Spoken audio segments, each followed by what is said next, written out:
देखिए एक एल्जेब्रा में प्रोग्रेशन का क्वेश्चन है, the product of 2 power 1/4, 4 power 1/16, 8 power 1/48, 16 power 1/28 to infinity. Concept बिल्कुल क्लियर रखिए। इसके बेस अगर 2 बना लें तो ये 2 पावर 1/4, 2 पावर 2/16, 2 पावर 3/48, 2 पावर 4/128 ऐसा चल रहा है। अब बेस सेम होने पे पावर ऐड होती है तो आप बोलोगे 1/4, 1/8, 3 से कैंसिल कर दो तो 1/16, 1/32 एंड सो ऑन। अब ये इनफाइनाइट ज्योमेट्रिक सीरीज है। इनफाइनाइट ज्योमेट्रिक देखो क्वेश्चन जेई के पर कितने बेसिक कंसेप्ट से हो रहे हैं आपके सामने। तो S infinity is A upon 1 minus R, तो 1/4 अपॉन 1 माइनस 1/2, तो 1/4 अपॉन 1/2 मतलब 1/2, यानी ये जो रिजल्ट है ये मिला आपको 2 की पावर 1/2 और यही आपको आंसर दिया हुआ है, राइट। देखिए क्वेश्चन है एलजेब्रा में, प्रोग्रेशन का क्वेश्चन है, let N be the nth term of a GP of positive term if n equal to 1 to 100 a 2n plus 1 equal to 200, n equal to 1 to 100 a 2n equal to 100। तो आपसे पूछा क्या, पहले समझ लीजिए। Question बड़ा प्यारा है और समझने वाला क्वेश्चन है। आपको पूछा n equal to 1 to 200 a n, मतलब आपको 1 रखोगे तो 1 2 अप टू a 200 का समेशन पूछा है, राइट। और अगर हम देखें तो a1 का मतलब होता है A R up to A R की पावर 199। चाहे तो आप इसमें ए बाहर भी निकाल सकते हैं, ऐसा भी लिख सकते हैं। अब इसका मतलब ये हुआ कि आपको ये वैल्यू लेके आनी है। कैसे लाएंगे अभी बताता हूं। सबसे पहले हम समझें कि आपको n equal to 1 to 100 A 2n plus 1 दिया है 200। इसका मतलब अगर आप 1 रखेंगे तो a3 plus a5 plus a7, 3 रखा तो up to a 201, 201 equal to 200 ये दिया है।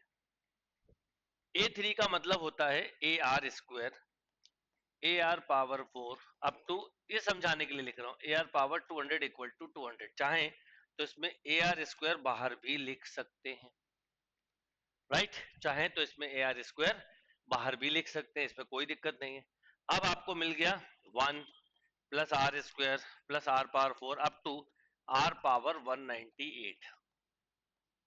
वैसे क्वेश्चन देख के आपको समझ में आ गया होगा, इसको इससे डिवाइड कर दोगे आपको तुरंत आंसर मिल जाएगा, राइट।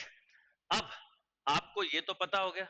अब यहां पर देखिए क्या दिया है, a two n summation n equal to 1 to 100 A two n, मतलब a2 a4 a6 up to a 200। अब a2 मतलब ए आर क्यूब ऐसे ही चलेगा, ए आर पावर 199। अगर मैं आपसे बोलूं इसमें से ए आर केवल बाहर ले लें तो आप बोलते 1 plus R square up to R की पावर 198 और ये दिया है 100। अब आप खुद लॉजिक से सोचें कि आप चाहें तो इसमें एक आर को छोड़ दें, मतलब ये ए आर स्क्वायर लिखा है तो इसको आर इंटू ए आर भी लिख सकते हैं और इस पूरे की वैल्यू आपके पास 100 है। तो आर इंटू 100 इक्वल टू 200, इसका मतलब है आर की वैल्यू हो गई 2, आर की वैल्यू हो गई 2, राइट। ये डिवाइड करना था। अब ये क्योंकि मैं एक्सप्लेन कर रहा हूं तो मुझे समझाना होता है, लिखना होता है। और याद रखिए इसमें ए इनका ये फॉर्मूला यूज किया। देखो क्वेश्चन जेई के हैं पर अगर आपके बेसिक्स क्लियर है आप बहुत कंफर्टेबली क्वेश्चंस को कर पाएंगे और मेरे साथ जुड़े हैं तो 100% कर लेंगे, चिंता की कोई बात ही नहीं। अब आप एक चीज सोचिए कि अगर मेरे पास आर तो आ गया, अगर ए 2n+1 दिया है और एक दिया है n equal to 1 to 100 A two N, अगर मैं इन दोनों को ऐड कर दूं तो इसमें इवन टर्म है और इसमें ऑड टर्म है और 1 रखूं तो सबसे पहले अगर 1 रखूंगा तो a2 मिलेगा, फिर इससे मिलेगा a3, फिर a4, ऐसे चलते चलते चलते आपको a201 तक मिल जाएगा अगर दोनों को ऐड कर दो। इन दोनों को ऐड कर रहा हूं 1 और 2 को, और इनको ऐड करने पर आपको ये मिला 300, राइट। और ए टू का मतलब होता है ए आर। आप इसमें केवल आर बाहर निकाल लें तो आपको मिलेगा A R square up to A R की पावर क्योंकि ये 200 था तो 199, जो कि आपसे पूछा है। एक्चुअल में ये क्या है, summation r equal to 1 to आने n equal to 1 to 200 A n हो गया ये, और ये इक्वल टू है 300। इसमें 2 का डिवाइड कर दीजिए, आर की वैल्यू 2 निकाल चुके थे, डिवाइडेड बाय आर, तो 300 बाय 2 एंड दिस इज 150।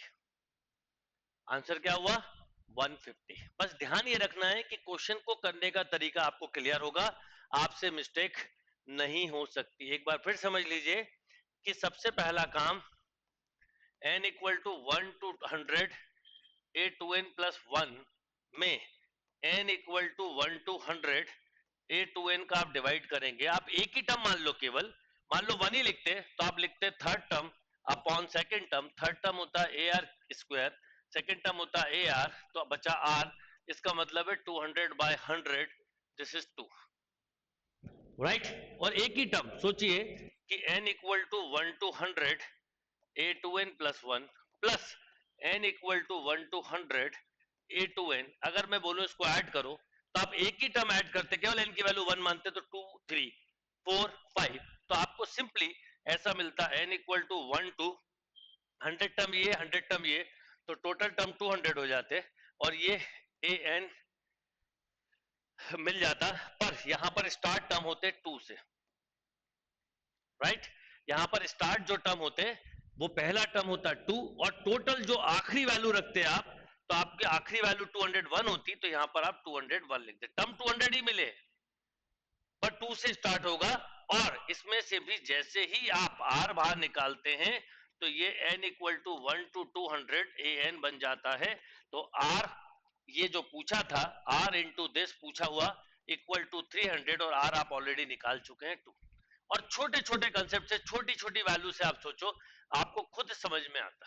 आप सोचिए कि आपको अगर मैं बोलूं a2 plus a3 plus a4 plus a5, इसको ऐड करो, तो आप बोलते हैं इसको sir A R square A are cube A R power 4, और जैसे ही आपने केवल आर बाहर निकाला, तो ए R square A are cube, यानी ये एक तरह से S4 बन गया, राइट। वैसे ही यहां पर ये ऐसी लिखा, या A4 बन गया ऐसा बोल सकते हैं।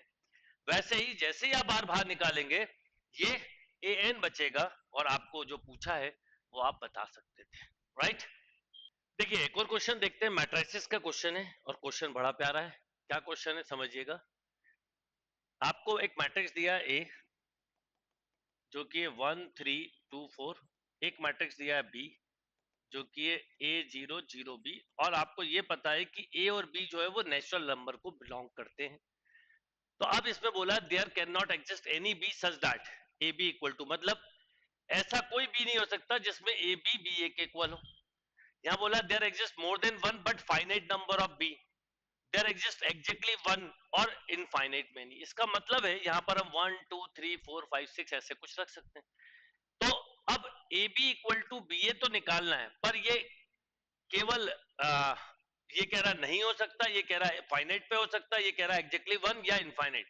तो आपको इस क्वेश्चन में केवल समझना है। ये क्वेश्चन कई लोग उलझे थे जब जेई में आया था, पर अगर आप इस क्वेश्चन को समझेंगे और जितना रिलैक्स माइंड होकर करेंगे, क्वेश्चन बनेंगे, तो आपको समझ में आ जाएगा। तो अब सबसे पहले बात करता हूं मैं ए बी की, कि ए बी क्या है ये निकाल लीजिए आप। तो 1 3 2 4, ठीक है, और इसमें मल्टीप्लाई किया A0 0 B का, तो क्या रिजल्ट मिलेगा देखिएगा। ये ए, ये 0, ए हो गया, इसका करा तो 2B, इसका करा तो 3A, और इसका करा तो 4B, ये आ गया मेरे पास ए बी। अब आप निकालो बी ए। जब आप बी ए निकालेंगे तो क्या होगा, बी को पहले लिख लीजिए, A0 0 B, और ए लिखिए 1 3 2 4, राइट। अब जब आप इसको सॉल्व करेंगे तो ये क्या हो जाएगा, ए, ठीक है, इसको करेंगे तो हो जाएगा 2A, इधर करेंगे तो 3B, और इसके साथ करेंगे तो 4B, राइट। अब अगर मान लो मैं थोड़ी देर के लिए बोलता हूं A B equal to B A, suppose, तो अगर ऐसा है तो A2B 3A 4B, equal to, यहां पर लिखेंगे कितना, ए 2a 3b 4b, right, 3a 4b and this, ठीक है।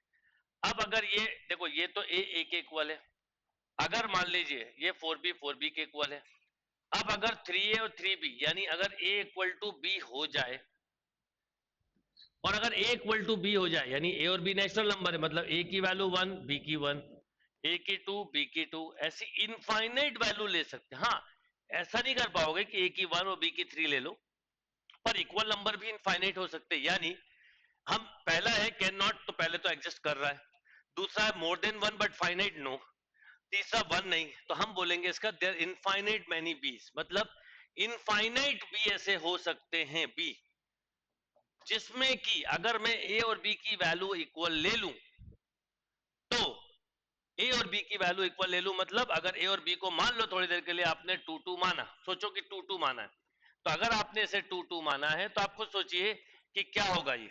आप ऐसे ही तो करते, ये लिखते आप 2, राइट, इधर लिखते आप 4, इधर लिखते आप 6, और इधर लिखते आप 8। ऐसे ही जब आप यहां पर 2 रखते हैं, मतलब समझ लीजिए, तो आपको क्या मिलेगा, देखिए, आपको खुद क्लिक कर जाएगा कि मैं क्या बोलना चाहता हूं। ये मिला 2, फिर इसके साथ किया 4, इसके साथ किया तो, इसके साथ किया तो 0, ये 6, और इसके साथ किया तो 8, मिल गया। अब ये 2 रखा तो 3 रखोगे, 4 रखोगे, 5 रखोगे, 6 रखोगे, 10 रखोगे, 100 रखोगे, 10,000, यानी इनफाइनाइट ऐसे भी हो सकते हैं जिसमें कि a B equal to B a हो, अगर ए और b belong to natural number बोला गया है, राइट।